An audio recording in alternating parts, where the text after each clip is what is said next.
Chapter 1. My Parents and Early Life. The characteristic features of Indian culture have long been a search for ultimate beliefs and the accompanying disciple guru relationship. My own path led to a Christ-like sage. His beautiful life was shaped for the ages. He was one of the great masters who are India's truest wealth. Emerging in every generation, they have protected their land against the fate of ancient Egypt. I find my earliest memories covering the antique features of a previous spirit. Clear recollections came to me of a distant life in which I had been a yogi among the Himalayan snows. These glimpses of the past, by some dimensions linked, also afforded me a glimpse of the future.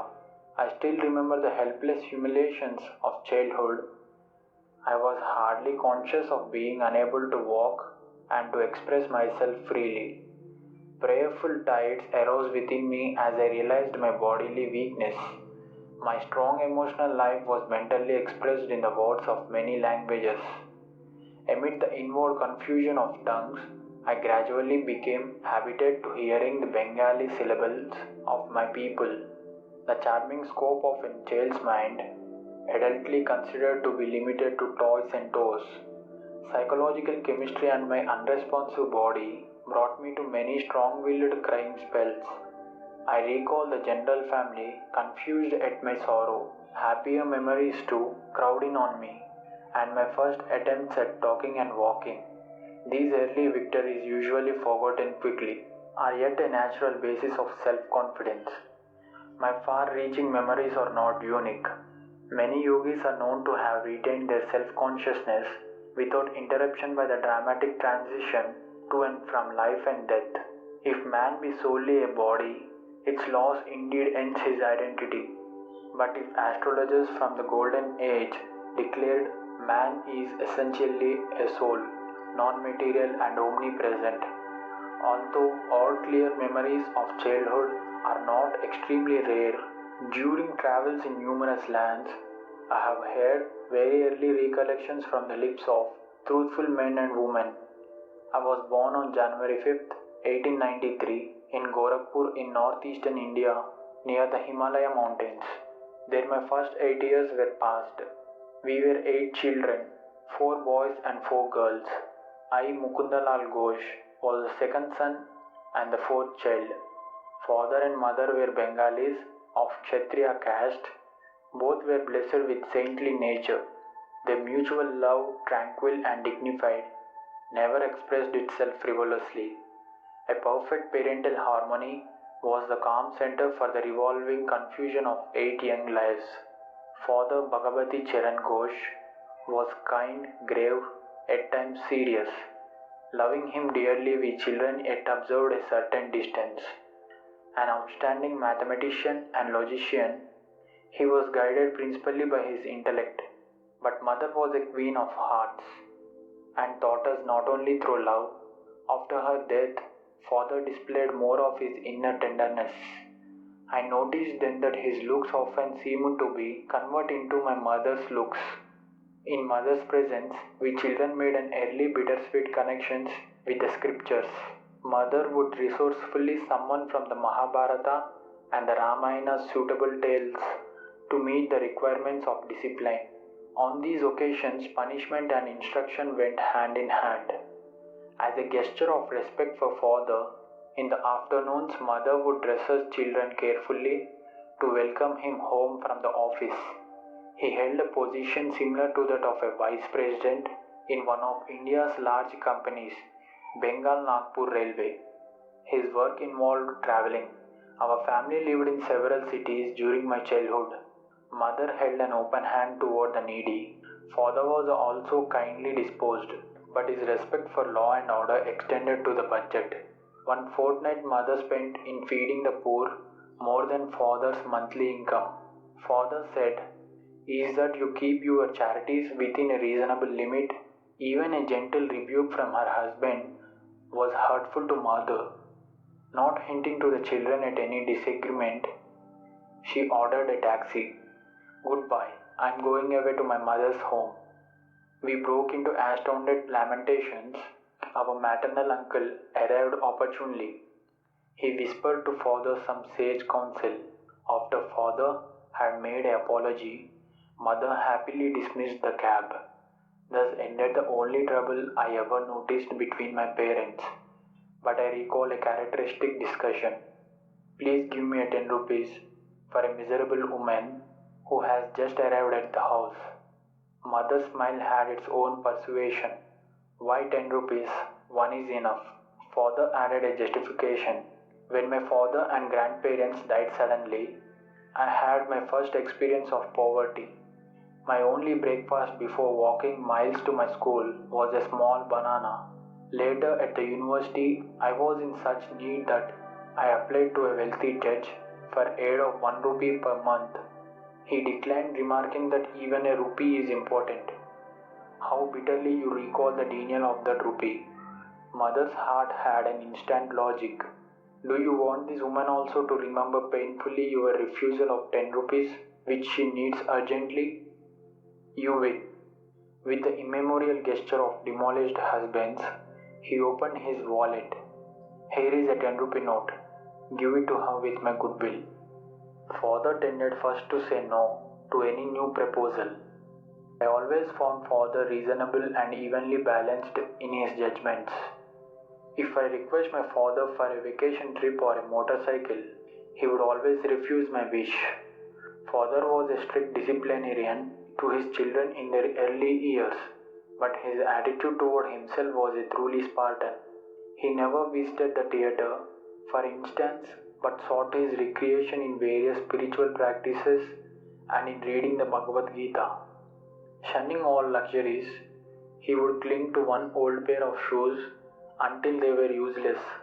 His sons bought automobiles after they came into popular use, but father was content with the trolley car for his daily ride to the office. Father was not interested in collecting money for the sake of power. On one occasion, after he had organized the Calcutta Urban Bank, he refused to benefit himself by holding any of its shares. He had simply wished to perform a civic duty in his spare time. Several years after father had retired on a pension, an accountant from England came to India to examine the books of Bengal Nagpur Railway. The amazed investigator discovered that father had never applied for a overdue bonus. He did the work of 3 men. The accountant told the company he has rupees 1,25,000 owing to him as back compensation. The treasurer sent father a check for that amount. My parent thought so little about the matter that he forgot to mention it to the family. Much later, he was questioned by my youngest brother Vishnu, who had noticed the large deposit on a bank statement. Why be delighted by material profit? Father replied. The one who pursues a goal of even-mindedness is neither overjoyed with the gain nor depressed by the loss. He knows that man arrives penniless in this world and departs without a single rupee.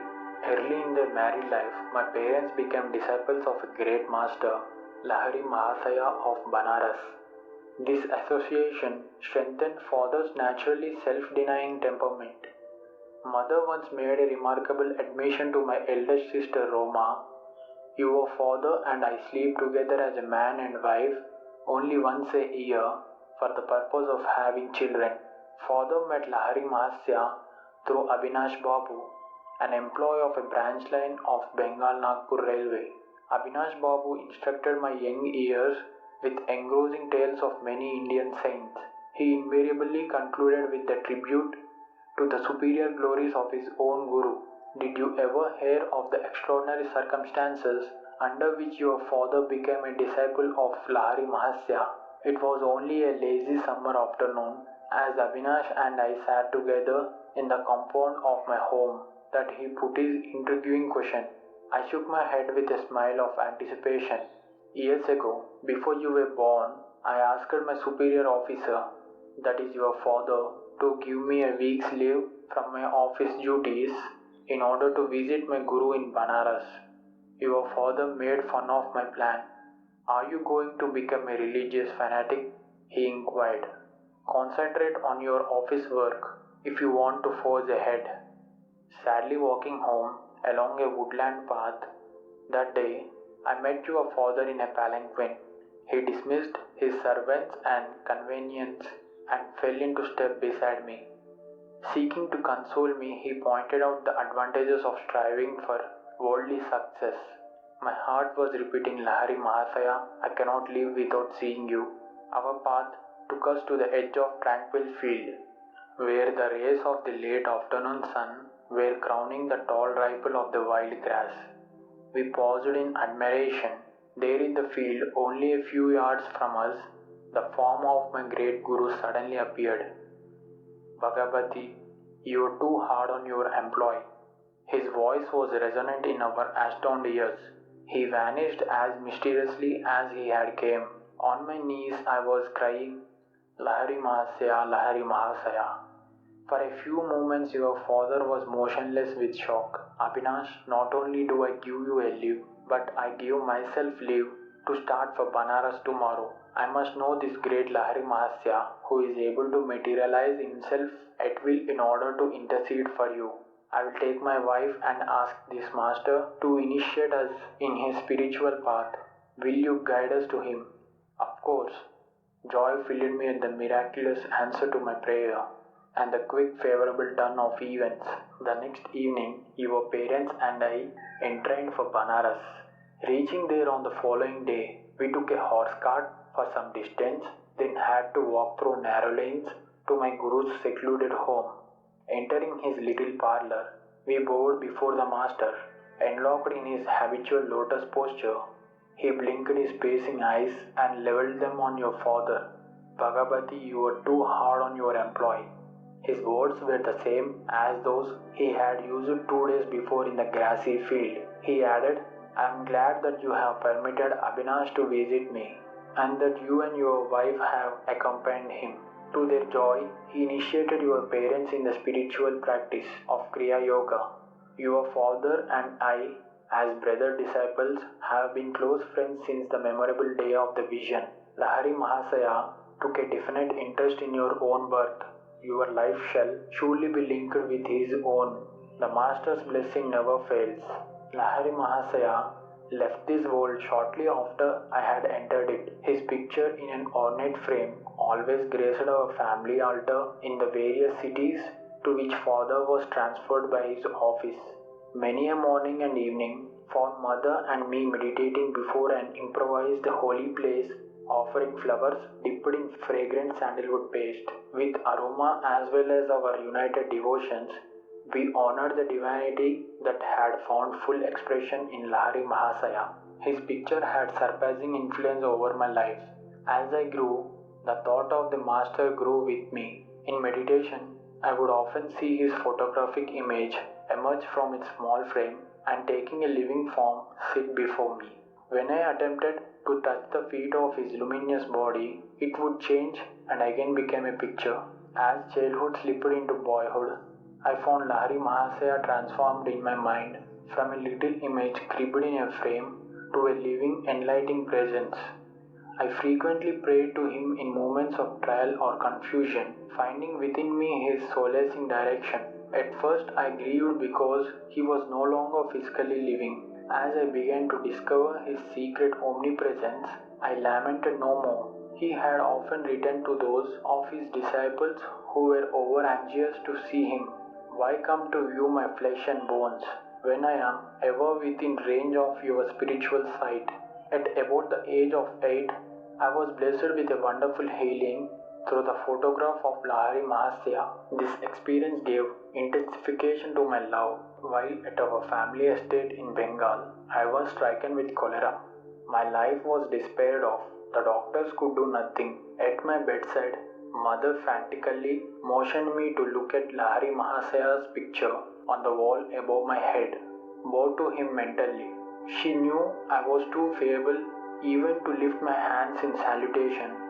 If you really show your devotion and inwardly kneel before him, your life will be spared.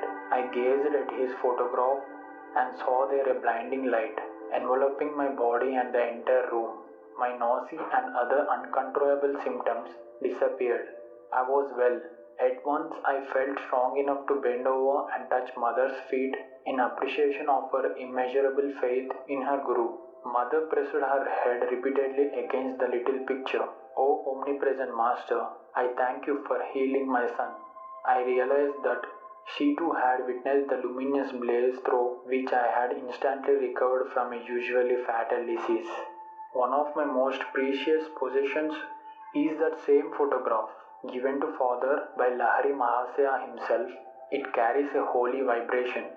The picture had a miraculous origin. I heard the story from the father's brother disciple Kali Kumar Roy. It appears that the master had an aversion to being photographed.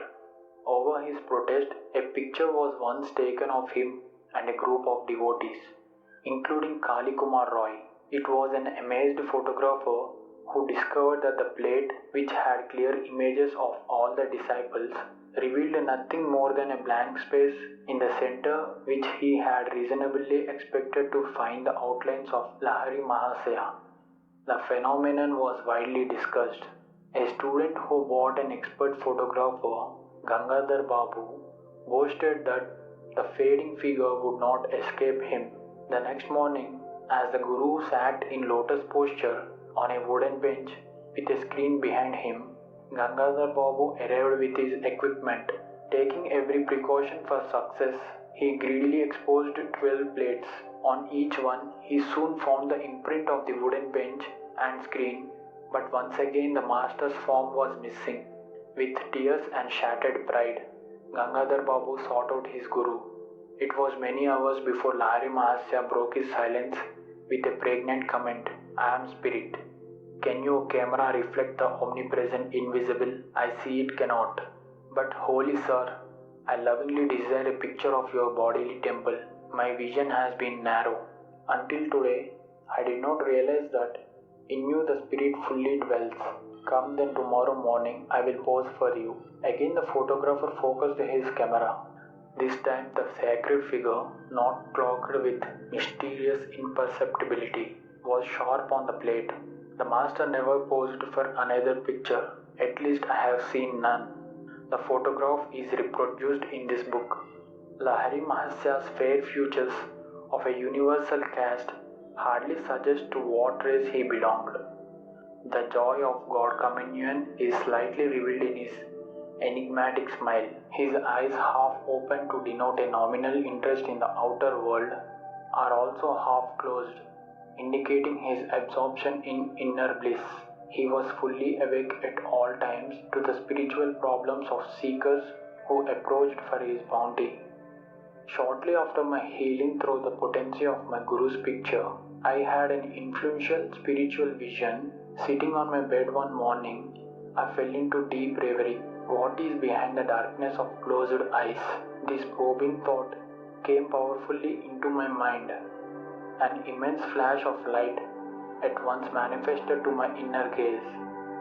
Divine shapes of saints sitting in meditation posture in mountain caves formed like miniature cinema pictures on the large screen of radiance within my forehead. Who are you? I spoke aloud. We are the Himalayan yogis. The celestial response is difficult to describe. My heart was thrilled. I longed to go to the Himalayas and become like you.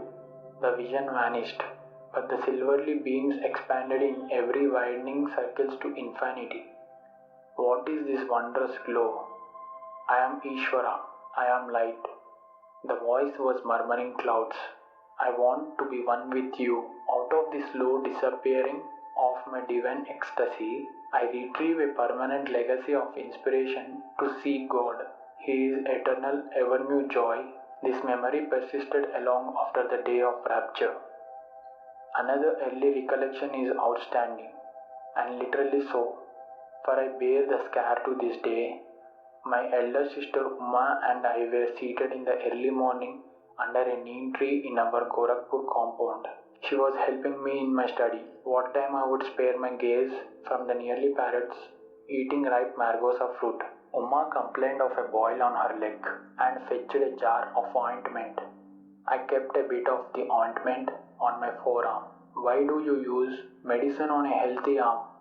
Well, sister, I feel I'm going to have a boil tomorrow. I'm testing your ointment on the spot where the boil will appear. You little liar. Sister, don't call me a liar until you see what happens in the morning. Uma, unimpressed, thrice repeated her taunt. An unshakable resolution sounded in my voice as I made slow reply. By the power of will in me, I say that tomorrow I shall have a fairly large boil in this exact place on my arm, and your boil shall swell to twice its present size. Morning found me with a stalwart boil on an indicated spot. The dimensions of Uma's boil had doubled. With a scream, my sister rushed to mother. Mukunda has become a spiritualist. Gravely, mother instructed me never to use the power of words for doing harm. I have always remembered her counsel and followed it. Those simple and apparently harmless phrases to Uma, spoken with deep concentration, had possessed sufficient hidden force to explode like bombs and to produce definite though injurious effects.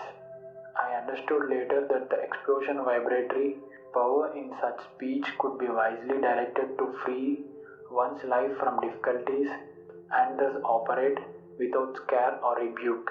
Our family moved to Lahore in the Punjab. There I acquired a picture of the Divine Mother in the form of the goddess Kali. It purified a small informal holy place on the balcony of our home. A clear conviction came over me that fulfillment would crown any of my prayers uttered in that sacred spot. Standing there with Uma one day, I watched two boys flying kites over the roofs of two buildings that were separated from our house by an extremely narrow lane. Why are you so quiet? Uma pushed me playfully.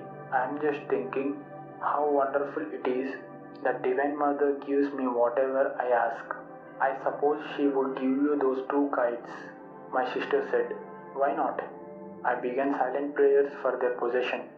Matches are played in India with kites whose strings are covered with glue and ground glass. Each player attempts to cut off the string held by his opponent. A freed kite sails over the roofs. There is a great fun in catching it. As Uma and I were on a roofed balcony, it seemed impossibly that a loosed kite could come into our hands. Its string would naturally dangle over the roof. The players across the lane began their match. One string was cut. Immediately the kite floated in my direction. Owing to a sudden decrease of the breeze, the kite remained stationary for a moment, during which its string became firmly entangled with a cactus plant on the top of the opposite house. A long, perfect loop was formed for my seizure. I handed the prize to Uma. It was just an extraordinary accident and not an answer to your prayer. If the other kite comes to you, then I shall believe. Sister's dark eyes conveyed more amazement than her words. I continued my prayers with intensity. A forcible tug by the other player resulted in the loss of his kite. It headed toward me, dancing in the wind. My helpful assistant, the cactus plant, again secured the kite string in the necessary loop by which I could grasp it. I presented my second trophy to Uma. Indeed, Divine Mother listens to you. This is all too strange for me. Sister ran away like a frightened deer. That's it for chapter 1. Thank you so much for watching. Please like, share, and subscribe.